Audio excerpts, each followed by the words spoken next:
1 2 1 2 1 2 1 2 1 2 3.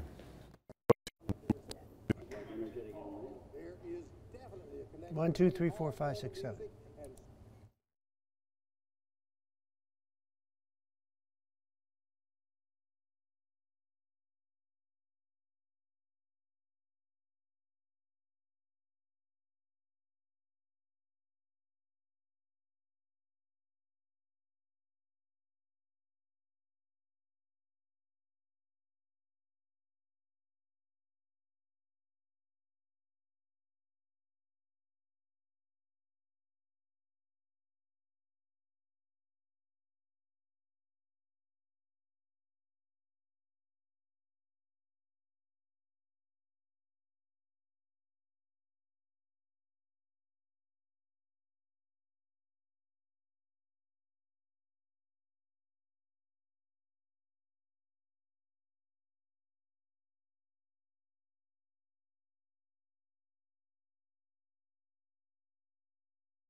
With coverage you can count on, this is Channel 3 Eyewitness News at 11.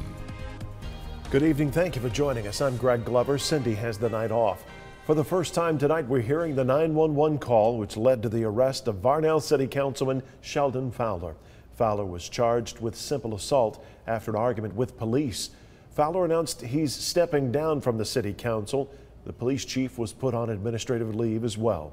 Channel 3's Tanisha Cordell tells us what happened before Fowler's arrest and who called 911.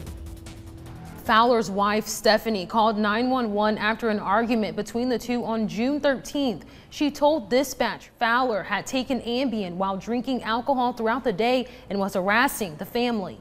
My husband is drunk and half naked, will not leave my daughters alone. For 2 minutes, Stephanie Fowler talked to Whitfield County 911 dispatchers from her home on Country Way, asking for help. She told them her husband, Sheldon Fowler, who was a Varnell City Councilman, was falling over furniture and wouldn't leave their daughter's room. He's been calling her a fat retard, which she is special needs. Okay. But he's calling names. Okay. And he just won't go to bed. He's standing here slurring his words. He will not go to bed. I can't do anything with him. Mrs. Fowler told dispatchers there were weapons in the house, but that her husband was unarmed. Do you feel safe with me getting off the phone with you before the officers get there, or do you want me to stay on the phone with you until they get there? I think it'll be okay. Varnell Police Chief Lyle Grant says when his officers arrived, Fowler insulted them and poked them in the chest with his finger. 10 days later, a warrant was issued for his arrest. In a Facebook post, Grant wrote in part, "This was all done to ensure we had all facts together as needed and to allow me time to report to my supervisors the information." It's not clear if Grant broke any laws, but city officials say they hope the Georgia Bureau of Investigation will help them determine how to move forward. Law enforcement professionals go behind, look, and fill in the blanks and answer some of these questions. So hopefully that will happen in the next few days and weeks. Fowler will step down on July 3rd. His position on the city council is up for grabs in the November election. In the studio, Tanisha Cordell, Channel 3 Eyewitness News. Also new tonight, a woman is recovering in the hospital after falling several feet near the Greenway Farms in Hickson. Happened in the 4900 block of Gann Store Road shortly after 8 o'clock this evening. Chattanooga firefighters worked quickly to rescue the 20-year-old woman. They say she fell nearly 30 feet and landed on rocky terrain. Fire officials say the woman fell into a quarry. From what we understand, eyewitnesses they were in kayaks in the rock quarry in the small lake there, and they observed a woman fall off a bluff and actually hit the ground. They went over immediately to try to assist her. She appeared to be pretty seriously injured, so they called 911. You heard him say there she was critically injured, but she is said to be in stable condition. The cause of her fall is not known tonight. Count on Channel 3 to keep you updated on this story at WRCBTV.com. An inmate was killed and a deputy was critically injured following a shooting on the Vanderbilt campus in Nashville today. Metro Police say Robertson County deputies Josh Wiley and Tamisha Jones were transporting inmate Rodney Cole to the Vanderbilt outpatient clinic at 100 Oaks. At one point, Cole asked to go to the restroom and Wiley escorted him there. Cole somehow obtained a screwdriver, began stabbing Wiley. Jones opened fire, killing the inmate. Wiley was taken to a hospital and was listed in critical condition at last check. The other deputy involved was not injured. A Chattanooga man has agreed to spend 23 years in federal prison after he was arrested for selling a batch of heroin that killed a drug court graduate. According to our partners at the Times Free Press, the trial for 28-year-old Darius Blakemore started yesterday and was expected to last until next week. The heroin was sold to Logan Whitaker in February of last year. Red Bank police found Whitaker dead in his home the next day. Blakemore was arrested 2 months after that. The judge will now decide whether to accept Blakemore's plea agreement during a sentencing hearing on October 23rd. 2 others involved already pleaded guilty in exchange for their testimony. They're scheduled to be sentenced next month. In Crime Stoppers, a gruesome discovery in a cemetery last week led to a long and tedious search for clues, but the crime remains unsolved. 2 victims were found in Highland Memorial Gardens off Highway 153, 20-year-old Thomas Holder and 17-year-old Rayshawn Underwood. They'd been shot. Help has been coming in from the community, but investigators are still looking for important pieces of the puzzle. Helpful bits of information you can provide may not even be related to the murders. Part of our investigation is to determine exactly what the victim was doing immediately prior to their death and as far away as 24 to 48 hours and even weeks prior to their death. So if you have any information, if you saw the victim or victims, it could be that you know the victim was into an altercation prior. It could be that someone was mad at them. Any little thing that you know about the victim or the potential suspect, provide that information. Up to $1,000 reward is on the table. Were you out late last Monday night into Tuesday morning? Call Crime Stoppers and describe any suspicious vehicles you may have seen in the area of the cemetery. The number 698-3333. You could earn some cash, deliver a family and community some justice, and we'll never ask who you are. A man who was shot on O'Neill Street 2 weeks ago has died. This shooting was the center of our Crime Stoppers report last week. Police believe that the person was targeted in the shooting that happened 2 weeks ago. The alleged gunman ran from Chattanooga officers, U.S. Marshals, and K-9 units and got away. Investigators have been able to collect some suspect information. They need more, though. They ask anyone with information regarding this incident to call the number that you see there on your screen. The Walker County Sheriff's Office is looking for Anastasia Lee Fowler, told the 16-year-old to run away from a foster home in Rossville, Georgia. She's also in legal custody of the Georgia State Department of Family and Children's Services. If you know where she is, call the Walker County Sheriff's Office. Today, 3 new police officers joined the Dalton, Georgia police force. Caleb Reniger, Justin Smith, and Corey Green were sworn in at the ceremony at the Police Services Center in Dalton. All 3 graduated from the Regional Police Academy in Cherokee County last week. They'll continue their training in the department's Field Training Officer program. The heat's back. Summer is here for sure. Paul Barris of the Storm Alert Center to give us a little peek at what's going on for the rest of the week. Paul. If you notice, you've been outside, you notice the humidity levels are starting to go up. Dew point temperature right now is about 61 and the temperature is near 80. So that humidity going up, temperatures not dropping that far. Boy, big cluster of storms is moving across the Midwest right now. Tornadoes on the ground and a lot of tornado warnings, severe thunderstorm warnings. Hail the size of golf balls to baseball size hail out in the Great Plains over the cornfields of Iowa. And a little cluster of storms is developing in the Gulf. That's going to come swinging our way and bring us some rain later on. As a matter of fact, we'll look at Vipercast.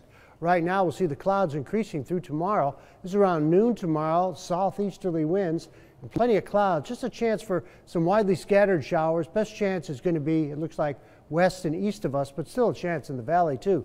Now by Friday at 7 o'clock, even a better chance for showers and storms as that little swirl that's in the Gulf of Mexico moves our way, and by Friday afternoon, it could be out of here. Then we get into Saturday morning, could see some more scattered showers develop too by about 8 o'clock. Right now we're thinking this is how much rain could fall in about the next 48 to 60 hours from now.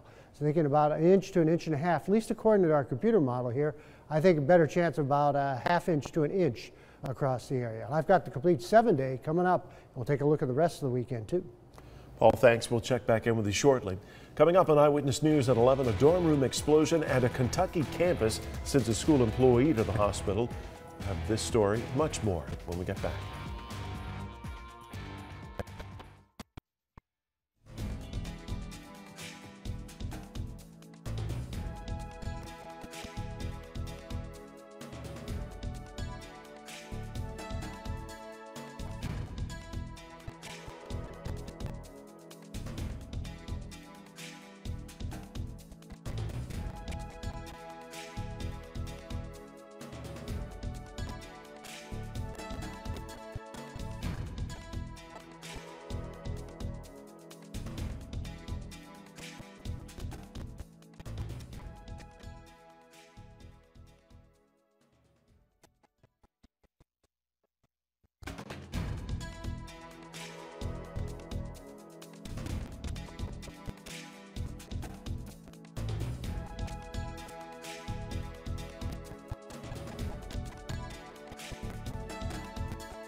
The man charged with stabbing a police officer at the Flint, Michigan airport will stay behind bars until his trial. Amor Fatui, who lives in Montreal, Canada, was denied bail in court today. He wore a medical mask during the hearing and was heard mumbling "God is great" in Arabic as the proceedings began. He's accused of saying that same phrase on June 21st before stabbing an airport police officer in the neck. The next court date in the case is set for July 5th. One person was injured in a gas explosion on a Kentucky college campus today. It happened at a dorm at Murray State. Officials say one person was taken to the hospital. They're expected to be okay. That injured person was a school employee. Officials believe a gas leak was the cause of this explosion. People in a suburb of Tokyo had a surprise today when firefighting foam exploded out of a store. A car apparently hit a fire extinguisher in the third-floor parking lot of the store. Foam flowed onto the busy plaza in front of the shop. You see the result there. 2 fire trucks were called in to try to wash it all away. No injuries were reported. Police in St. Petersburg are trying to get to the bottom of some graffiti that's popped up around the downtown area there in Florida. The drawings look like fannies, derrieres, whatever you want to call them. We all have one. Well, now St. Petersburg has many. Dozens of the drawings have popped up around the city since spring, but police are continuing to search for the one responsible. Until then, this keister caper remains a mystery. Coming up on Eyewitness News at 11, we'll look at what's at stake for Ray County and the taxpayers there if city officials do not take steps to fix the overcrowding problem in the Ray County Jail.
With coverage you can count on, this is Channel 3 Eyewitness News at 11. $1 million, that's how much it's going to cost Ray County taxpayers if the Sheriff's Department does not fix an overcrowding problem at the jail. State officials sent a letter to the Ray County Sheriff saying he must fix the issue within 60 days or he'll be taken to court. The Sheriff says overcrowding has been a problem since he took office in 2002, but he blames county commissioners for not doing their job. Tonight, Channel 3's Kate Smith takes a look inside the jail and investigates the issue. Inside the Ray County Jail, there are 217 inmates, but only 87 beds, forcing 130 to sleep on the floor. Past these prison doors, inmates are packed in here like sardines. The Ray County Jail is facing a serious overcrowding issue. Inmates are forced to sleep wherever they can find room. One time we had 25 people in there, and it's made for 8 people. Sheriff Michael Neal has 30 days to cut the population in half, and then 30 more days to ensure the jail built for 87 inmates is only housing 87 inmates. To get the numbers that low, it's probably not possible. That requires moving inmates to county jails across Tennessee and paying those counties to house the inmates. Ray County taxpayers will foot the bill. Just the housing for those inmates is going to be $1 million a year. Not including moving the inmates from one facility to the other, bringing them back to Dayton for court, and the aspect of transportation is going to be tremendous also. Sheriff Neal says the county is in desperate need of a new justice center, but county commissioners have not funded a new jail. Everything's not working together, and they have been told for years now that this day's coming, that they're going to have to move these inmates to other facilities. The state of Tennessee's been telling them, the fire marshal's been telling them, and the days came and they didn't get a facility built. County commissioners tell Channel 3 they are looking at a few different locations to build the new jail that they do not yet have the money for. Until that happens, inmates are 10 to a cell. I know I deserve to be here and go to court. I'm not saying I don't deserve to be here, but at least put us somewhere to where we're not walked on. The sheriff is working with the DA's office to release non-violent offenders or give them less time here in jail. Once we get more information about this process, we'll be sure to pass it along. Reporting in Ray County, Kate Smith, Channel 3 Eyewitness News. Since 2011, Sheriff Neal says he's been setting aside money to try to prevent taxpayers from paying for the jail.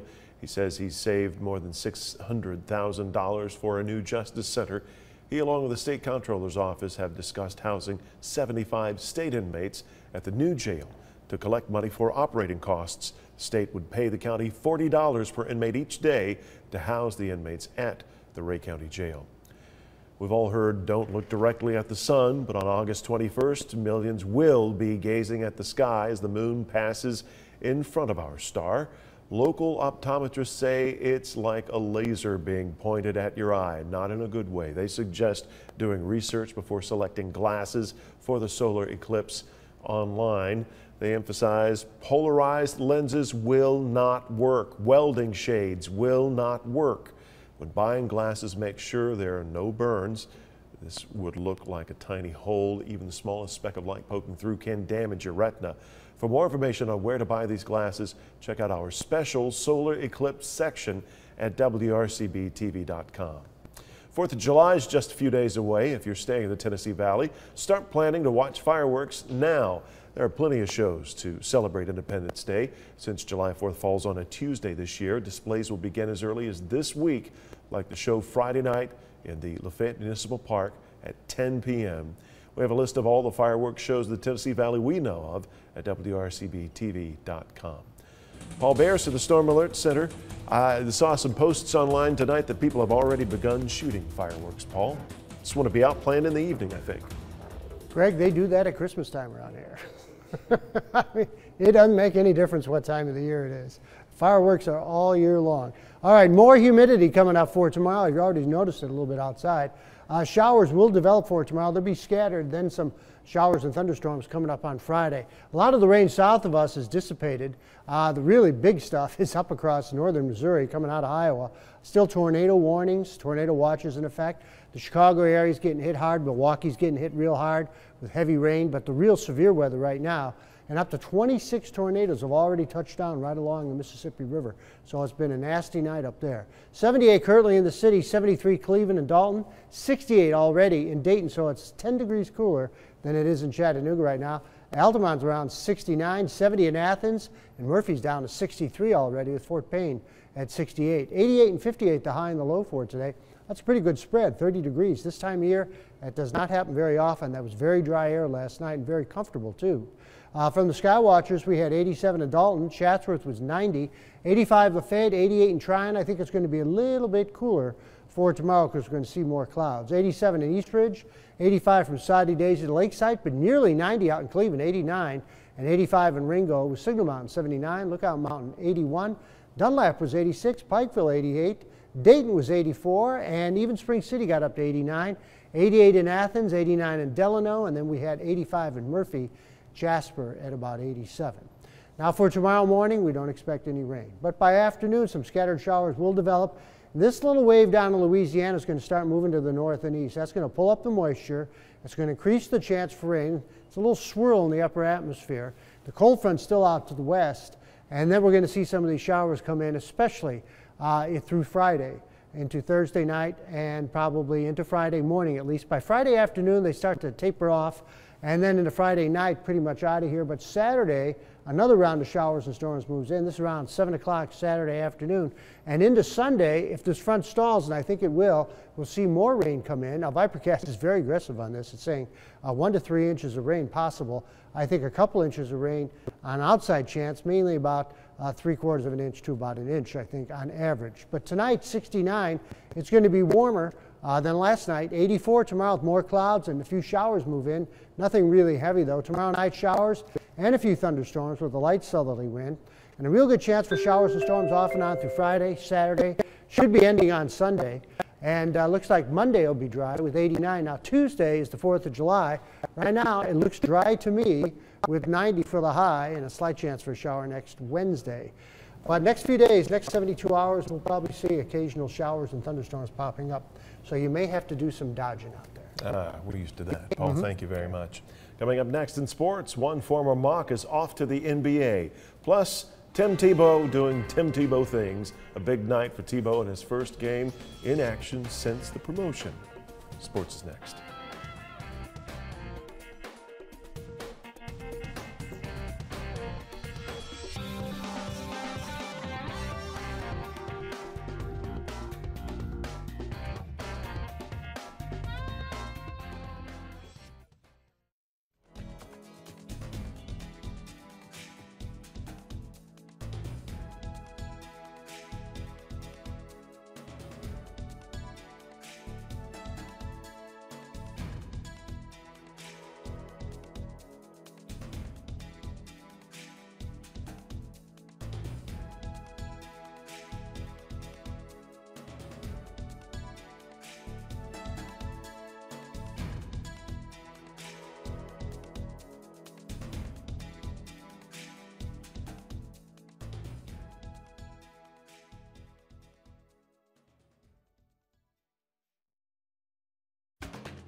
UTC's Tre McLean wore his heart on his sleeve, but it wasn't just heart with McLean. It was equal parts talent. That's part of the reason Tre is now NBA bound. Former two-time All-Conference player will play for the Phoenix Suns Summer League squad in Las Vegas. As a senior, he averaged nearly 13 points a game. Now, the former transfer's breakout season was his junior year, where he led the team in points, rebounds, and steals per game. Can you believe it's been exactly 1 year since legendary Lady Vols head coach Pat Summitt's death, as was echoed numerous times at her celebration of life? Gone, but not forgotten. 365 days later, it remains true. Fans turned up outside her statue all day, paying respect.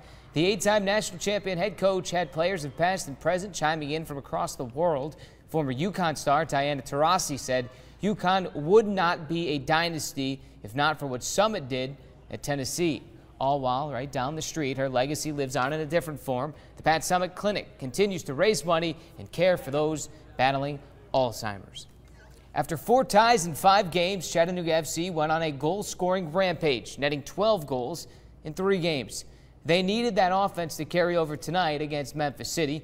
4 games left, including tonight's, and the playoffs still are not a sure thing. CFC with a big chance here. Felipe Antonio one-on-one with a goalie. The keeper, though, wins that match.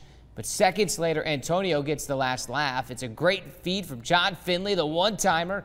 1-0 CFC. 13 minutes before the half, it's the equalizer. Somehow, Shota Nishi beats 2 defenders and the keeper, Paulo Pita. And that ties it at 1. Memphis would add a late goal to win it. 2-1 rather. CFC now facing a must-win at Nashville on Saturday. So the New York Mets promoted Tim Tebow to High A rookie ball. He made his debut today. Now let's think. What's the most Tim Tebow thing he could do after a promotion? You guessed it. Hit a home run in his debut. He singled in his first at-bat and then went yard in his 4th at-bat. Tim Tebow, everyone. A dinger in a debut. St. Lucie, Florida, High A rookie ball. Let's keep that home run theme going. The Chattanooga Lookouts were digging the home runs tonight with Mississippi on the road. John Rodriguez homered twice for Chattanooga, once in the 3rd to left center and once in the 4th to right center. The Lookouts run away with it 5-1 over the M Braves to open the series. We move now to the big league diamond. The Atlanta Braves have been hot. Coming into tonight's showdown with San Diego, they won 9 of 12. It's a late start when they play these West Coast games. Right now, they trail the Padres 4-0 in the 4th inning. But yeah, entering the night, the Atlanta Braves were 37-39, just 2 games below 500. That is hard to imagine at this point. At some point, they had to find a streak, right? And it's early out west, so yeah, they've had plenty of time. Exactly. They've won 9 of 12. They lose this one, they can still salvage this series tomorrow. Confidence. Bravos. Good deal. Paul Bears has your 7-day when we get back.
Well, for tomorrow, we're going to slowly see the clouds increase. Temperature is going to be a little bit more muggy in the morning with 70, but into the afternoon, a low to mid 80s, and by afternoon, some scattered showers could develop. Best chance will be after dark, though.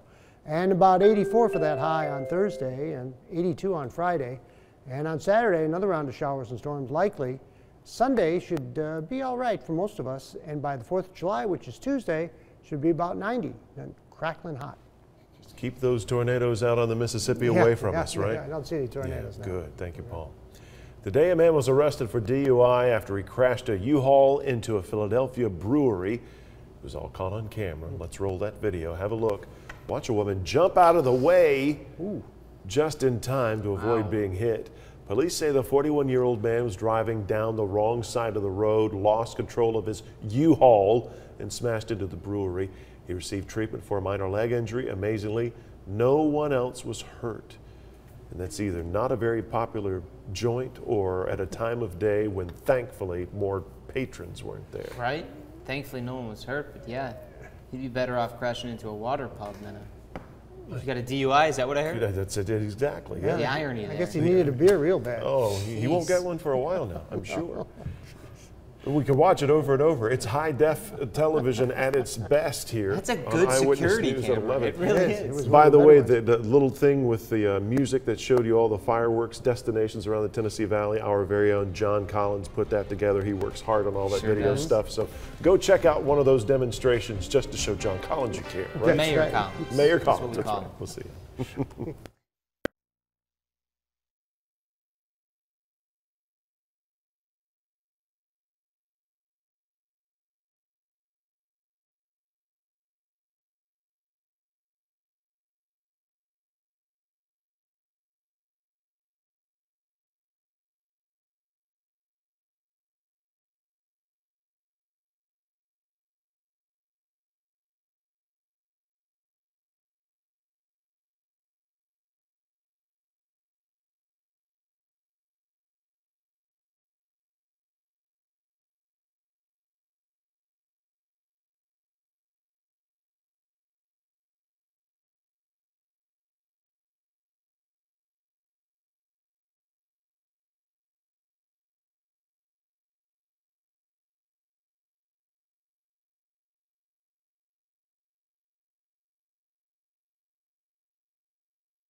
Mic check, 1, 2, 3.